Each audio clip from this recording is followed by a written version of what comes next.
Welcome everybody to our social transformation lunches in the intersection, and hello to those of you attending on Zoom.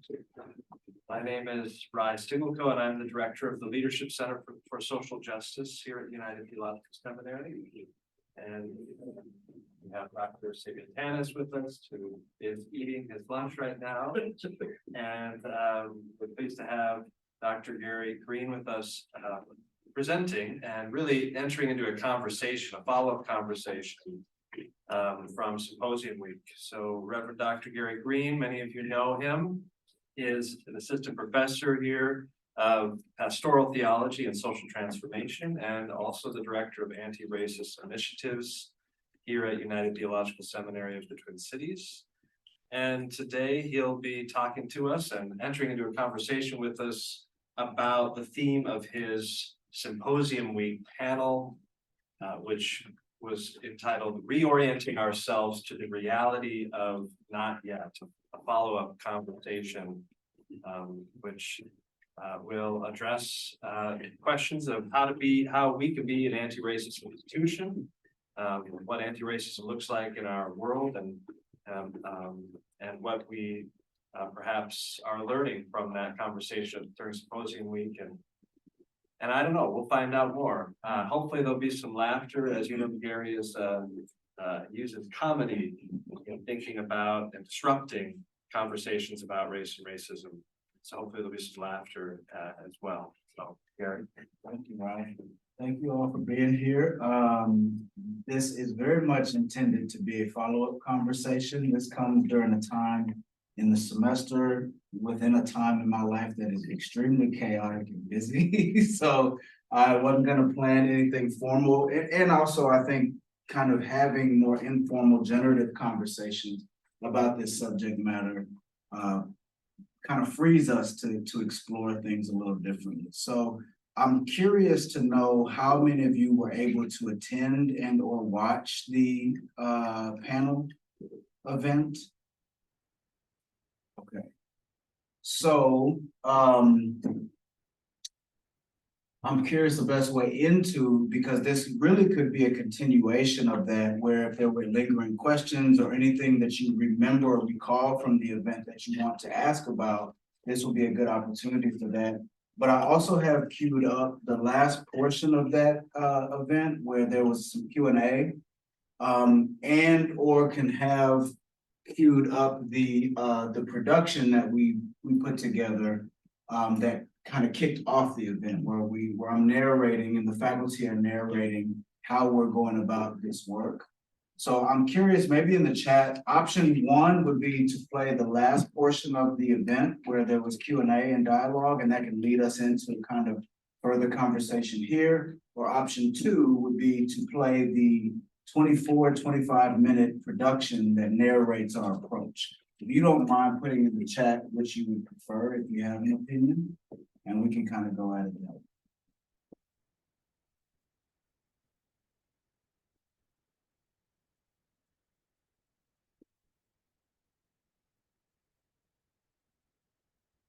I think that it seems unanimous. So Stella, am I able to share screen? Yeah. Okay.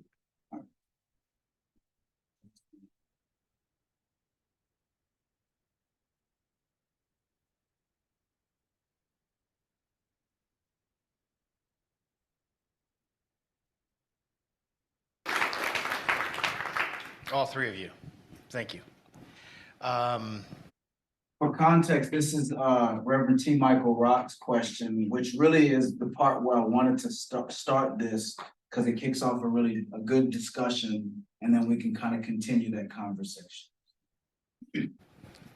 So, in this great creative play space, I love the design element of things, right?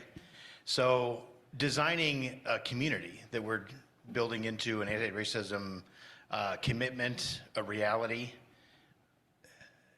Create a play where you walk in this space or any space and where you do feel you can breathe, right?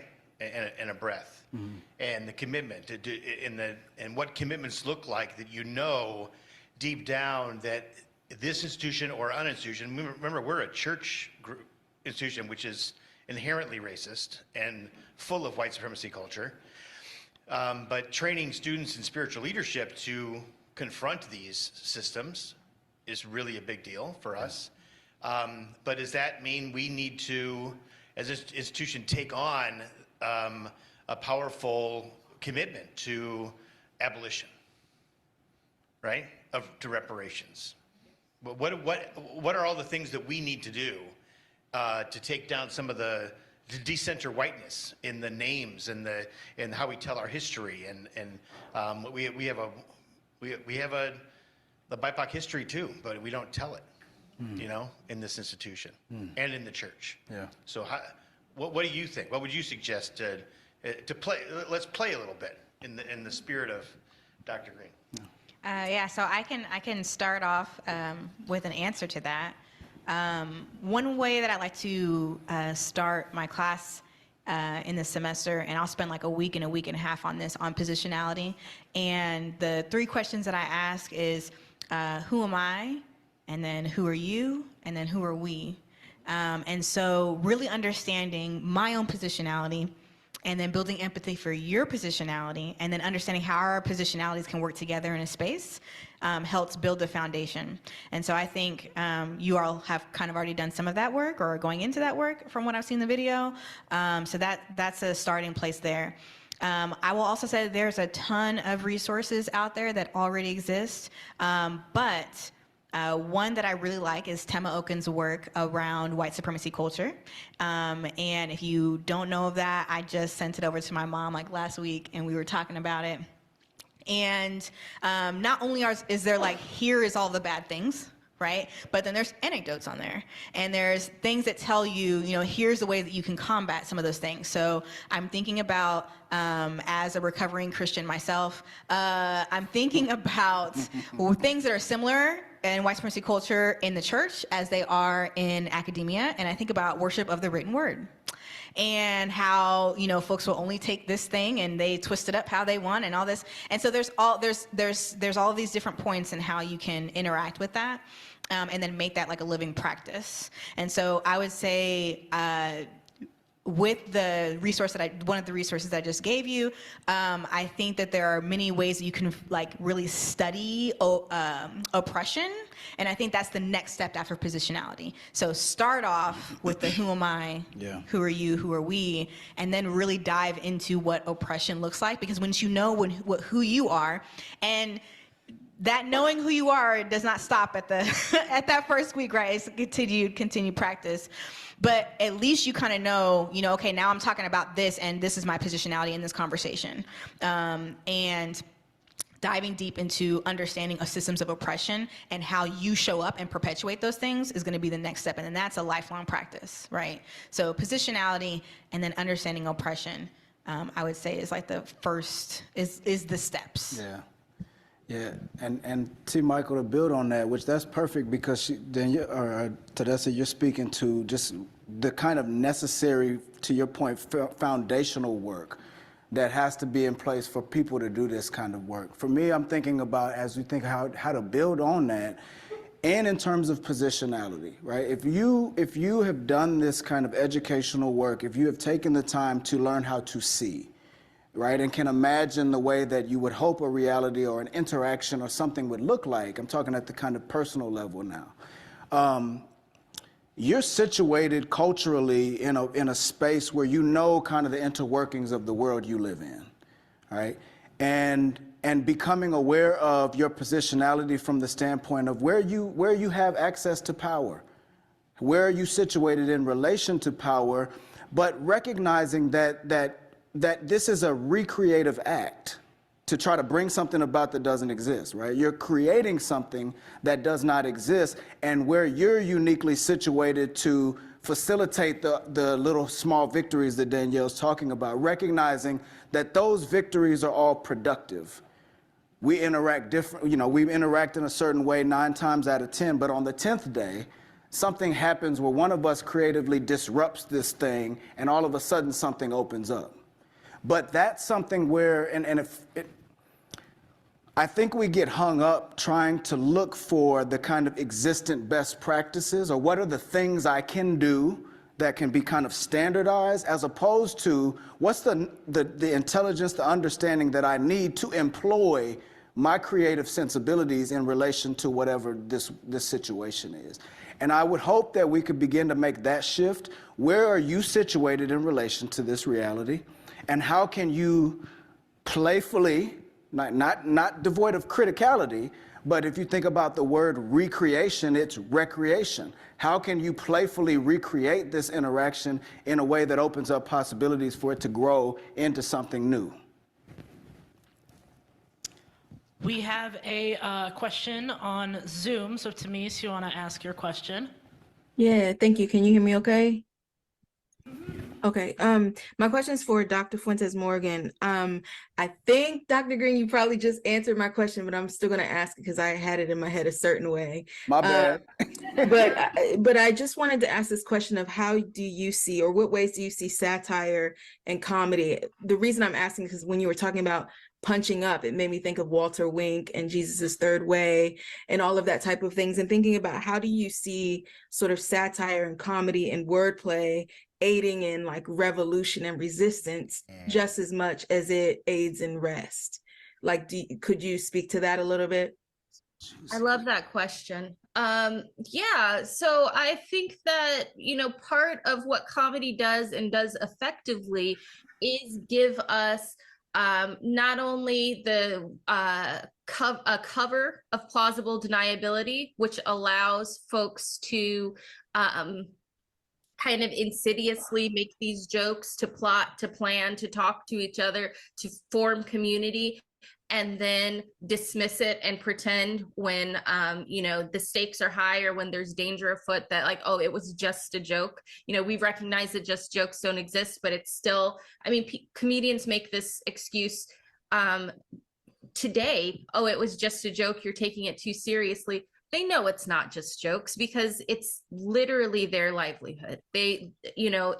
So there's that kind of protection that comedy allows.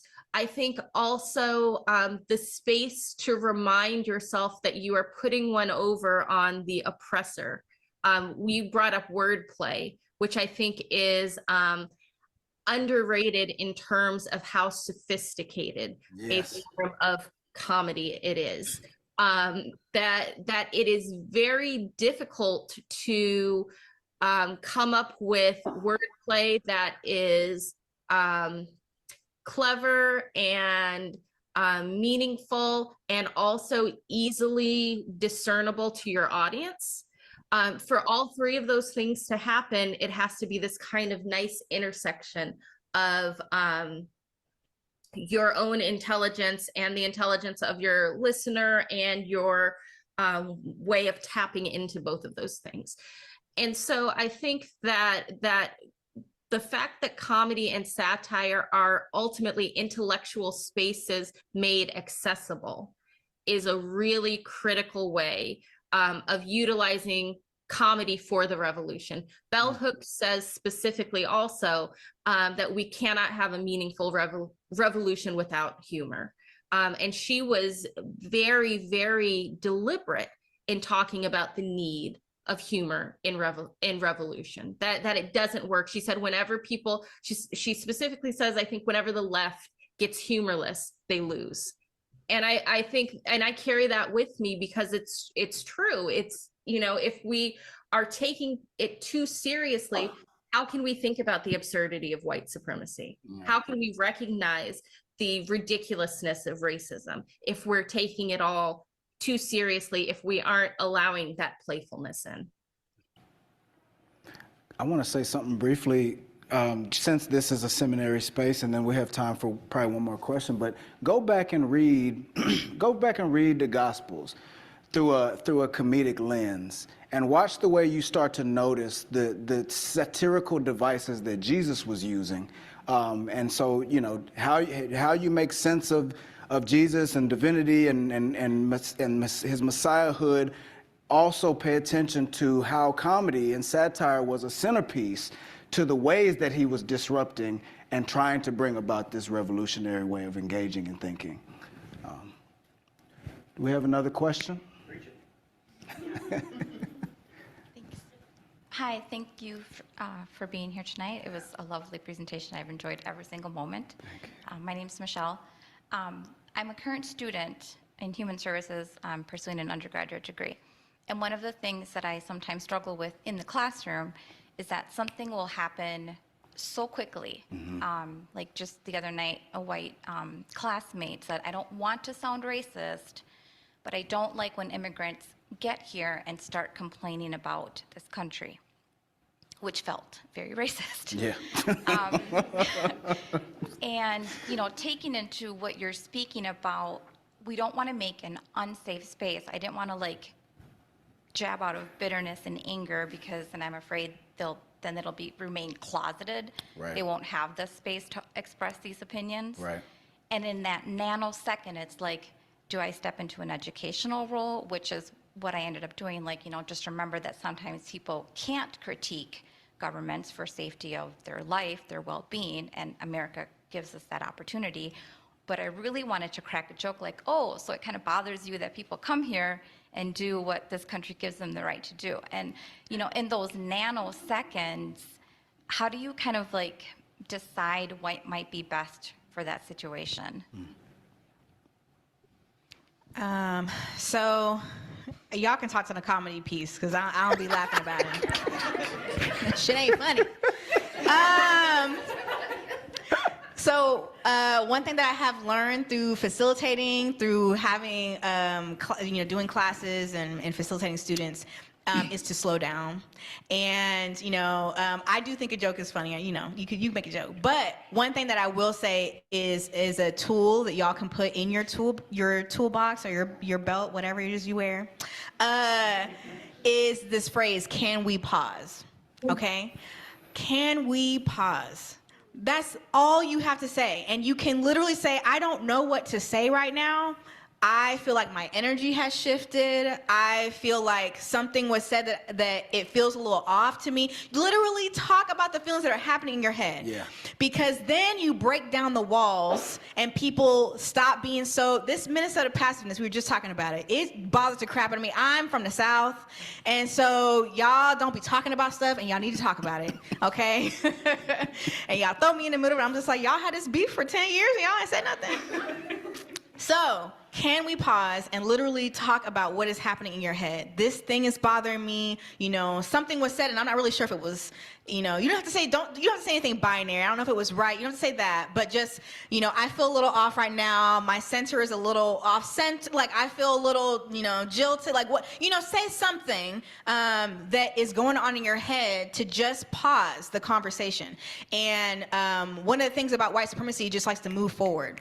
Right? And that's one of the things I've been trying to get my department to just like, can we at the beginning of a meeting just check in, you know?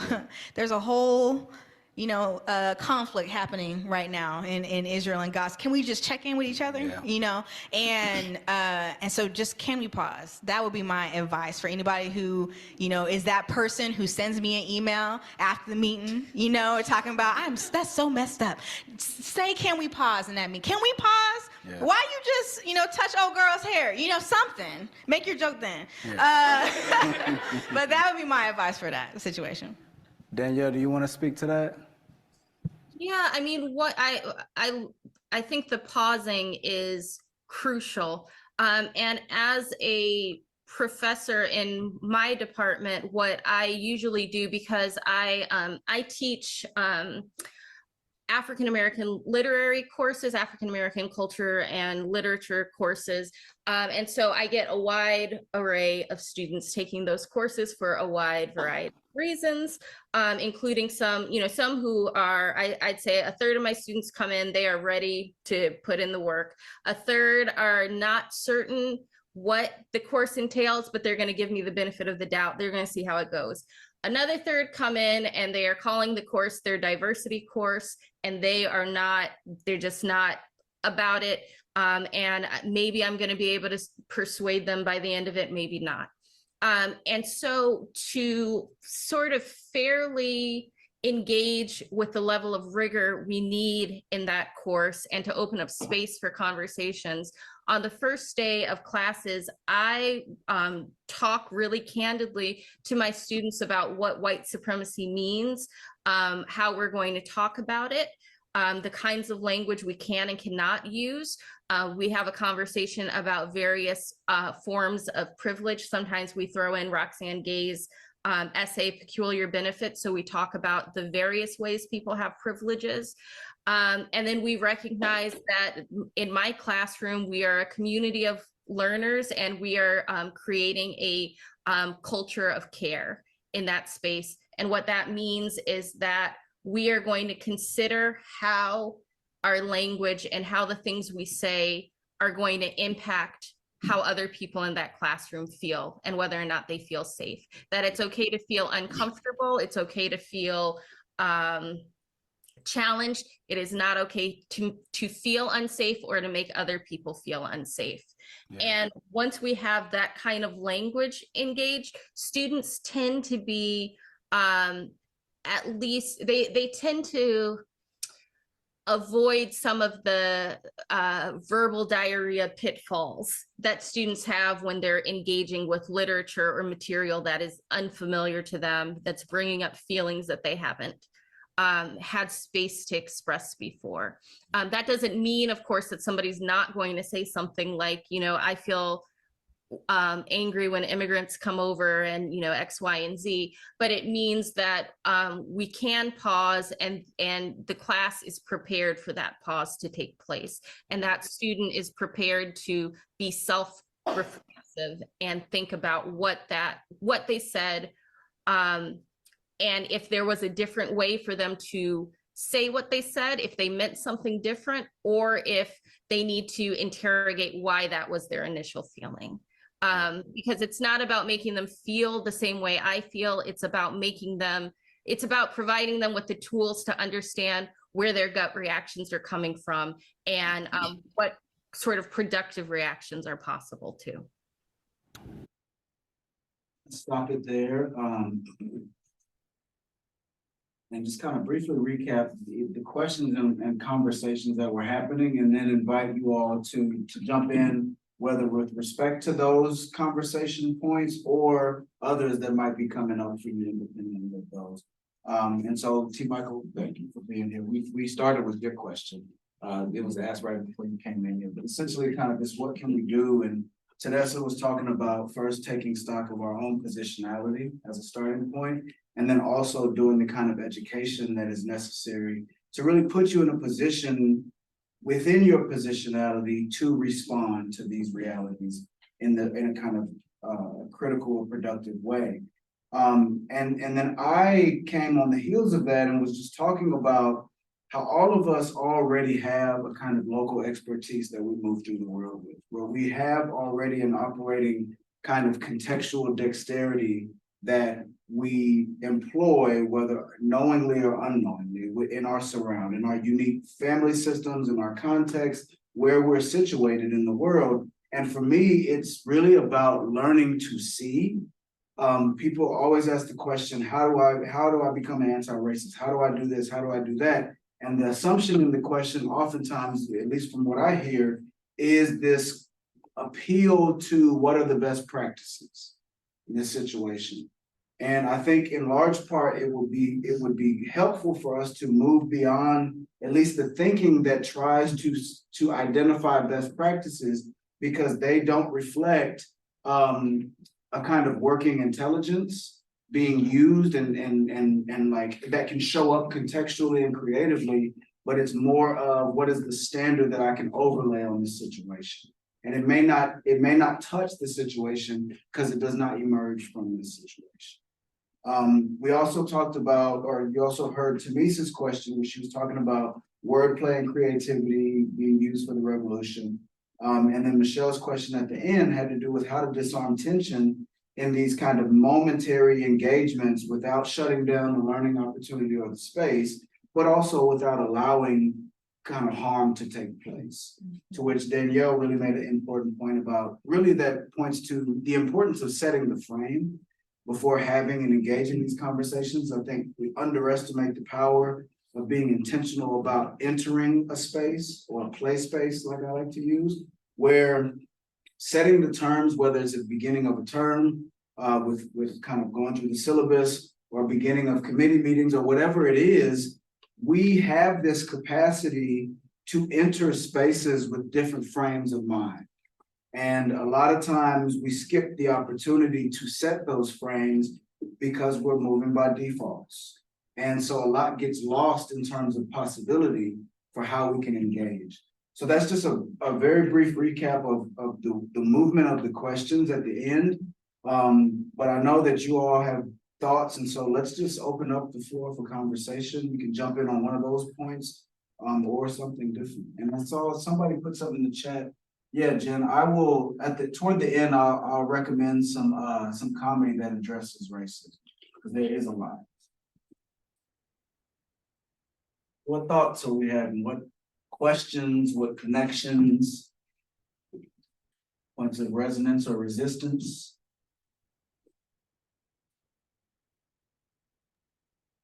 I'm wondering what you, Dr. Green, and maybe Rise, well, think about T. Michael's question about whether United should really tackle something like reparations, or I don't know exactly how to, I don't know. I'm just curious about that question. Yeah. Abolition and reparations. Yeah. And is that out of our scope because we're a seminary? I don't know. I think my kind of gut response is that we could eventually, but I think we have to focus on what we do currently and doing it well anti-racist, if that makes sense.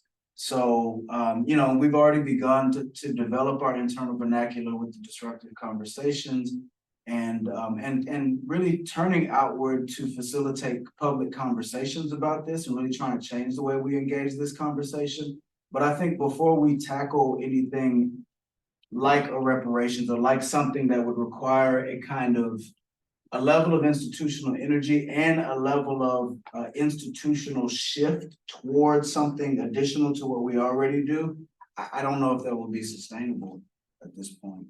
And I don't know that we need to do that. One of my questions would be why? Why do we want to do that? Not necessarily outside of what we're doing right now, but just, what would be the motivation for that shift outside of truly becoming an organization that can call itself anti-racist, like through and through, as a first order step. That makes sense. I don't know if you want to. I don't have a lot more to add. I think that part of the answer to that question would be to think about perhaps the differences between education and organizing. I think that there's some overlap at times between the work of education and the work of community organizing, but I don't think they're the same thing. I guess I immediately thought of Jermaine, who spoke at graduation, was it last, not graduation? United Days, thank you, Cindy Beth.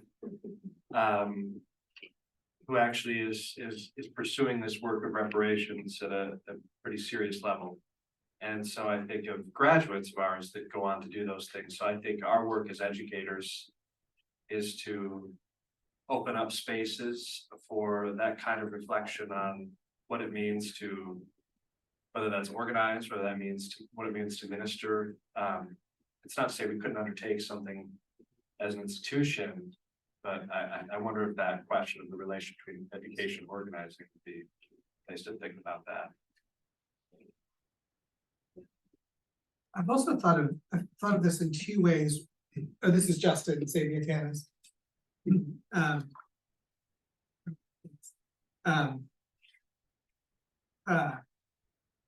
One is looking at the history of United and the ways it's treated. Are there aspects of repair that need to be done?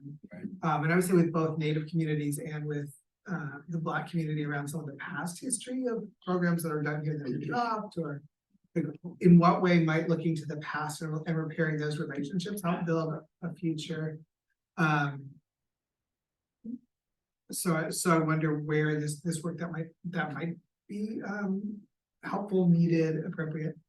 But the second piece is, I think, more concrete, more immediately, I think, is how I've been thinking about, like, how do we add to some of our social transformation courses or other courses in ways that help students prepare to go into communities that should be having conversations about reparations, about land use, about a variety of different subjects, so students leave here feeling equipped as leaders of a community of faith to have some of those conversations.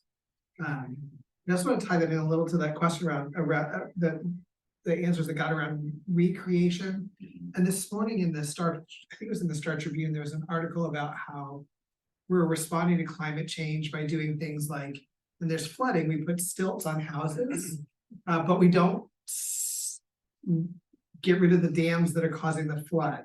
You know, we're not addressing like the United States is moving in some fairly dramatic ways to mitigate climate change, the escalation of these storms, but not at the root causes. And so that's where I've been thinking about this question about to what degree can United recreate things in ways that actually are more root cause oriented, which sometimes means giving up on some shorter term fixes that make us more comfortable in order to more radical to look at some of those pieces. So I've been thinking about, like, you know, which of those two ways of seeing reparations and repair might be root cause addressing. That's not a word, but I really appreciate that, and even in connection with what Raj shared about distinguishing between education and organizing and understanding that we're an educational institution. And so, you know, my thinking in the process work is akin to what you just shared, Justin. It's a deepening. It's a how do we go back into ourselves and recreate who we are outside of who we say we want to be. That's a part of it, but how do we actually, what does it look like to recondition ourselves where anti-racism is much more part of the DNA than an intentional act that we have to put on, you know what I mean?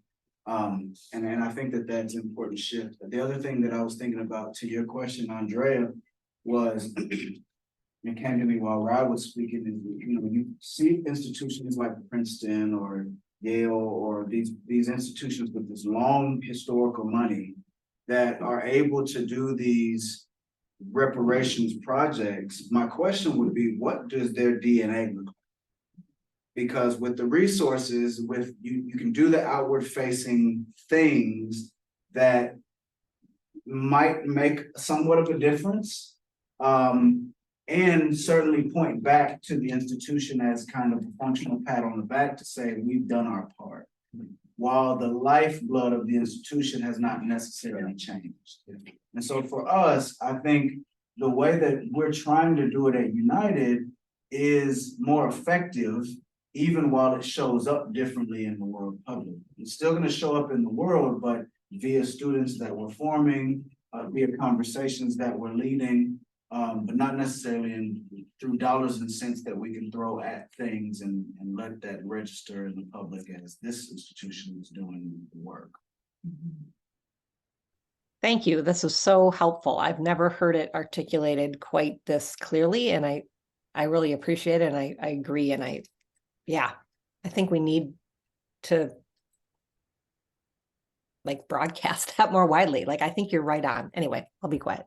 Thank you, Andrea, for your question. Well, I also wonder what this is T. Michael. I also wonder the nuance of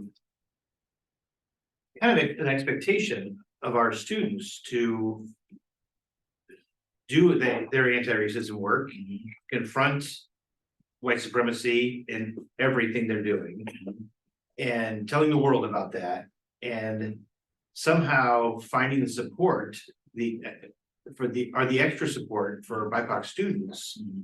Because there's going to be mostly this white community doing some internal work that they're not really good at. And is that a safe space? And And how do we kind of work on those things together? Because we want to have a diverse student body, absolutely. But taking on the work puts, it is a big potential of putting our people of color at risk. Yeah.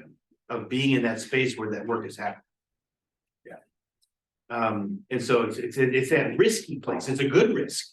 I mean, I wouldn't change it for anything. But how do we address that or be, I don't know, transparent about that, I guess?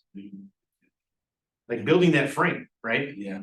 You want to jump in on that? Yeah, I have multiple thoughts. I'll try to be concise. One is, I've heard that it's gonna be more explicit in terms of spiritual formation. I do think that in the way classes are framed, that is, I felt it as a student that I've received these tools to then go do that in my community. And so well, as a student wanting more explicit framing in all my classes, but then the other thing is wanting kind of to Dessa's example of can we pause? In the healthcare world, I have a safety concern and it's recognized by on all levels. It's an immediate stop and needs to be talked about. But then to your point too, Michael, I'm a white student, we're very white school overall, like, is there yet another phrase? Not only can we pause, but I hear what you're sharing and this isn't the place for it. Like you, in some way of being able to say to students, like you're processing this huge thing and in this diverse classroom, like this needs to be more one-on-one or with a therapist or different things. And I think that I don't know what that would be, and then we have the structure to support that, but not wanting to shut people down, but at the same time, yeah, I can't talk about my inherent racism that I was born and raised with in North Carolina and it be safe for everyone. One of the kind of strategic illuminations right now is when thinking about a programmatic focus for the third wave that will come out at some point when we can figure out if institutionally we can hold this. But when I was doing my MDiv at Central, where when Molly Marshall was the president, and Molly created this MDiv program called the CREATE program. It was funded, and there were 9 of us. We went through our curriculum as a cohort. And so there was a level of, and we were split. It was 4 Black students, 5 white students, 1 of the white students was a woman. So not equal diversity, but certainly more diverse than the typical United classroom and the typical classroom at Central at the time that was not in the code. One of the ideas is what would it look like or what would be possible in terms of creating such a cohort model here that could hold Black students where there's a level of safety within that cohort. And then perhaps that this becomes a pipeline while we're continually forming ourselves as an institution that, that attracts more students, that demonstrates that we can hold students when they come and that we can recruit, and then eventually allow that to kind of blossom where students of color feel that there is a level of kind of institutionalized safety that would eventually, the cohort model would not be as necessary. But it would still be a way to bring people into United in a safe, kind of focused, intentional way, and a way that designed curriculum around what the students were trying to learn. And so I think that to go along with what your point, Rachel, is institutionally, I think that there are some creative things that we can do to kind of hold both of those realities in tension while we're trying to become, but obviously that costs. It's a question. I was just thinking about it. I mean, as I watched the discussion and kind of as I you know, as you've led us over the past year or so in anti-racist initiatives, I mean, a big emphasis of yours has been disruption. Part of that disruption has been the use of comedy to kind of to not, it's an attempt, I think, to sort of refuse sidestepping the temperature that gets raised in conversations about race, to try to poke holes in a way that like recreates the space or creates a misplaced space. And I thought of this beautiful essay. I'm not going to read a bunch, don't worry, but it's by, I want to recommend this thinker to you, one of the great scholars of race and racism of the 20th century, Stuart Hall, who taught in Britain at I'm blanking now on the cultural studies department at I think it's in Birmingham. And he gave this lecture in 1980 on teaching race in the classroom, and sort of gets at some of these things. And I just wanted to read a little bit of it, but he says, one of the strategies which some teachers adopt is to try to sidestep the explosive nature of the subject itself and walk around it to catch it unawares, except that it usually catches you unawares as the teacher rather than the other way around. It is not possible to do very much with the area at a steadily high classroom temperature, but several points are important. You have to recognize the strong emotional, ideological commitments people have to positions about race. This isn't an area where people simply think they know things, but it is very strongly charged emotionally, and this fact has to be recognized and be brought out.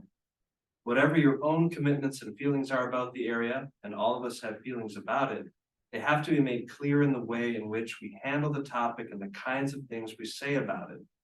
It's not a topic where an academic or intellectual neutrality is of much value.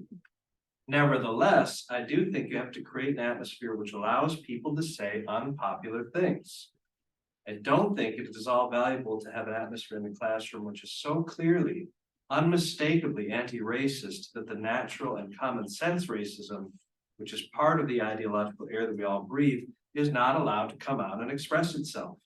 What I'm talking about here are the problems of handling the time bomb, and doing so adequately so that it connects with our students' experience. That experience has to surface in the classroom, even if it is pretty horrendous to hear. Better to hear it than not to hear it, because what you don't hear, you don't engage with, and this is, after all, part of the very material about which we are teaching. We're not talking here about an abstract topic with which we are entertaining ourselves or over which we are stretching our minds. We're talking about very real, concrete social, political, and economic issues which touch the students' lives, which they experience. So we have to consider the problem of how to create an atmosphere in which those questions can be openly and honestly discussed, one in which your own position can emerge without people feeling overweighted by its authority. Although that authority is always exerted whether you are at the front or back of the class. And by you, he's referring to the teacher. But I just think that resonates with that, what I hear you trying to do when you talk about the comedic and the disruption of conversation, so that we start to, the things that begin to ossify and sediment, in terms of how we relate to one another, how these conversations get shut down, how growth becomes difficult or impossible. How do you shake it up, right? Yeah. How do you bring some of that stuff out? The ideological air that we breathe, how does that come out into the open so that we can, Right, because a lot of times, go ahead. No, sorry. I was just gonna say, a lot of times the people, this air, this ideological air that we're breathing, a lot of times we don't recognize that we're breathing. It's in us. And so while we might not engage in kind of the overt malicious acts of racism, because most of us at this point know how to dress it up, we have enough cultural awareness to know what not to say in public. Right. But at the same time, we're still taking in these messages that form our imaginations, our sensibilities, and to the point raised up in that essay, also shape our emotional equilibriums. And one of the things I appreciate, one of the talks that Ricardo gave a while back, was that emotions kind of function as this first line of defense that protect our moral rationality. And so if we can create an environment where there's space for honesty at that level, but then also there's kind of this lifted tension at that level, then we can begin to really see clearly how we're showing up, what we think, what we believe, what assumptions we have, and to be able to see clearly the absurdity of all of this in the first place. Right? So then I can relate to it as one that has a kind of critical distance from it, as opposed to just getting swept away. First of all, hi, I'm Sam. I've been online. I just moved here. I was actually a student here years ago. And then left for unfortunate personal reasons. I was struggling with addiction. Sorry, this is hard for me because I really, really cared about the anti-racist education I got here the first year I was at United. And then I became a high school theology teacher. And I found myself so incredibly unprepared for what I was actually going to face. I did not realize how much being a high school teacher is the center of this. And especially hard because so much of the lessons I got was, okay, as the white guy, I just kind of have to listen. But I found it's really hard to do when you're having to do classroom management for 35 very loud freshmen.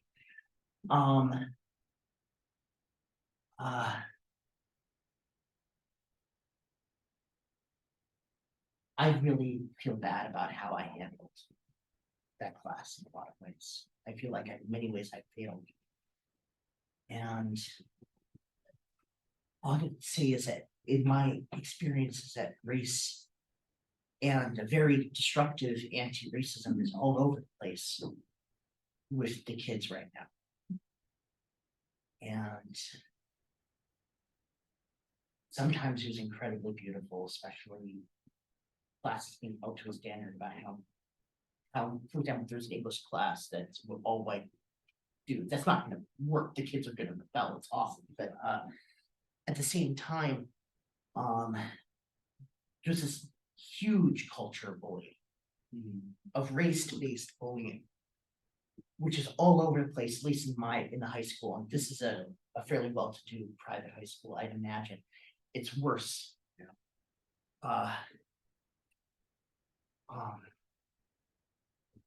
And well, yes, there's a lot of race-based comedy and disruption, but a lot of it is directly bullying. And a lot of times bullies are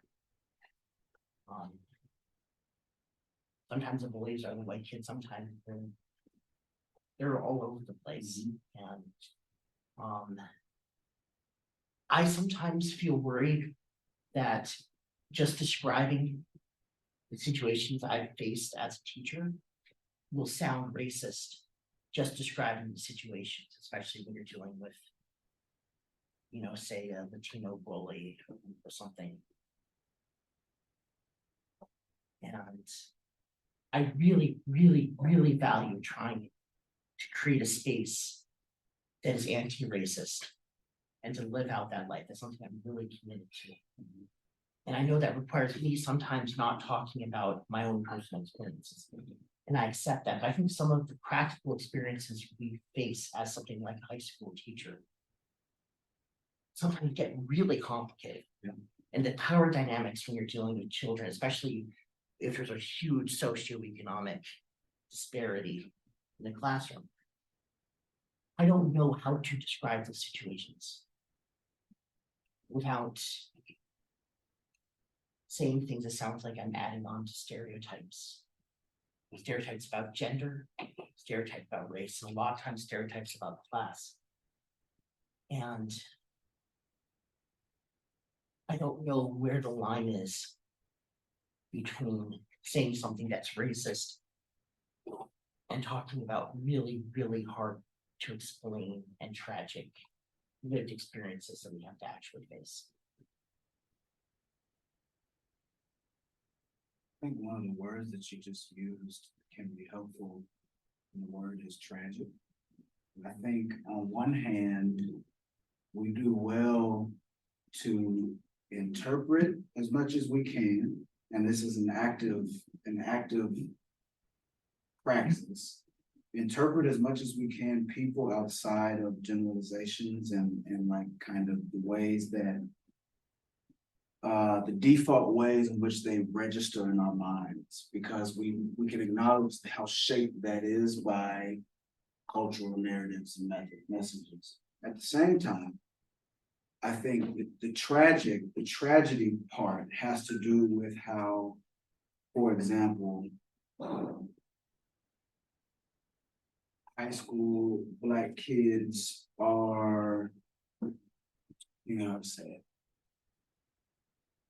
The tragic reality that communities of color and white communities are as subject to these kinds of stereotypical messages, even about themselves sometimes. And so sometimes the embodiment of things that land or register in our minds stereotypically can come out of the ways that the people embodying these were shaped by, well, this is how I am, or this is how I show up in the world. And I'm not saying that a one-to-one, but the tragic part of it, and I'm using that in the sense that Wendy Farley uses it, where it talks about the ways that we're bound together in this really messy reality outside of any moral assessment that suffering happens by nature of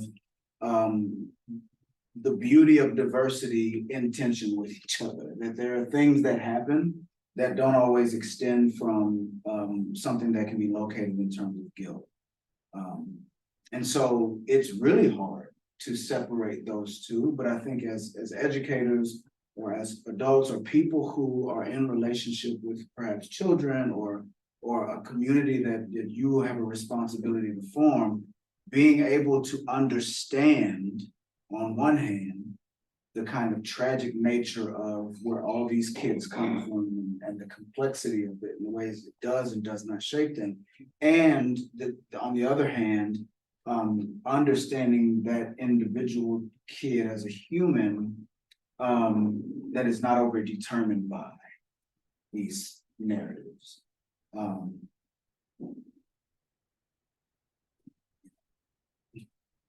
When you started talking about kind of the comedic and perhaps where this comedic approach falls short in some communities, I think that there are times when this is why we also need policy and mechanisms in place to prevent harm, certain kinds of harm, like bullying, for example. Humans at all levels of life, some more than others, are very aware of what we can and cannot get away with in certain spaces. I mean, just like I said earlier, we know how to dress up our beliefs and things that we say, and we know what not to say in public so as not to sound racist. But there are also things that can happen, embodiments, police kinds of movements and you know, bullying and things like that, where policies that prevent these kinds of harms, I think, are necessary. So that certain embodiments are not possibilities in the ways that they have. So there's still a place for discipline of some Absolutely. kind, even if you're trying to encourage a creative disruption. Absolutely. Absolutely. I think you know, discipline or policy, you know, when I use the word policy, I'm talking formal and informal. This is the way that we police our behavior. It's the way, and it comes from the same root. And I think there are policies that, I mean, we're all aware of policies that at every level of existence. And I think, unfortunately, because the normalcy of racism in this country has still not been acknowledged in large part, we have not been able to create the policies that are necessary to prevent racialized harm from happening. So the comedic disrupts some things, and it can help us engage each other. It can help us learn. It can help us develop a way of seeing that gives us a kind of creative agency in terms of how we relate, but we still need policy. And I would also add, how do we ask the question, why are children in this school bullying each other? Why is a culture of bullying allowed? You know, I mean, I was partly educated in the United States and partly in Europe. and in the Netherlands, kids don't bully in school, and they're kind of shocked at what American kids get away with. And I have to tell you that the years I spent in school there were the best education of my life because kids didn't bully each other. Come back to the United States, it's rampant whether you're in a fancy private school or in a public school. And so the question is, why do we allow this? What are we doing that's somehow those children are believing that this is permissible and even encouraged to curtail bad behavior, which can be inappropriate gender behavior or whatever. I mean, there's a lot of ways this manifests. So, I mean, I think one of my questions is why do we even allow this? And what benefit does the system have from kids behaving this way? The other thing I want to say about, I think much of what we do, this is one reason I think it's been so important for us to emphasize, like when we do anti-racist education, we do social transformation. It's not just about helping people learn. It's important to know when to be quiet. It's important to know when to do certain things, but we also have to think more critically about, like, not just how do we point out injustice or how do we stop talking, but when do we talk, or when do we find justice? And you know, I learned a lot from a white non-trans lawyer, and she worked a lot with Black trans women in DC, and she talked about being what does it mean to truly be an ally? And part of it, she said, is I had to learn that that means I listen a lot, but I also don't just go along with anything people say. If I genuinely in my heart know that it's going to harm them, that's not an ally. That's just being like, good luck, you know, kind of attitude. And so she said, you know, there are times when you have to say, I perceive this as harming you, and it's not okay with me, or I've thought of this other way or whatever. But you know, I think her way of working, of thinking through, when are my words healing and when are they harmful? But it's a really challenging situation, especially I mean, it's challenging being in the front of a classroom, even with like awesome graduate students really working on this stuff, much less young people who are still sorting out all of those attitudes. I don't want to minimize that, but isn't that the frame that Danielle's talking about? Like, this is messy work. Yeah. And we're gonna make mistakes, and yet here's some boundaries around how we're gonna handle it. And the use of the pause, right? I mean, it's acknowledging, that's hopefully the frame we're coming at it with. In any setting, whether it's high school or graduate school or whatever, this is, I mean, welcoming diversity is fraught with, right? People are gonna get hurt. And that's the tragic reality, right? Well, and that's why when I, define play space and as something that comedy lives in and occasions, it's inherently dangerous. Yeah. It's also inherently full of possibilities. Absolutely. Yeah. And so when we enter into these kinds of, and I think the classroom is very much a play space, and it can be entered into, framed in a way that creates a certain kind of space for engagement. And it can be entered into in default or frivolous, where the opportunity for engagement is lost, even though we still share this space together. And so I think the nature of the space is something that we can we should think intentionally about curating when we enter into whatever that space is. Because the experience of it will be different. It's 1:17. I do have class at 1:30. But Jen, will you send me an email, and I will send you back some comedy. Off the top of my head, I will say that Key and Peele has a lot of racial analysis in the comedy. There's also there's like a documentary or something I think Comedy Central produced, and it's really just about Black stand-up comedians who are tackling the issue of race in their comedy.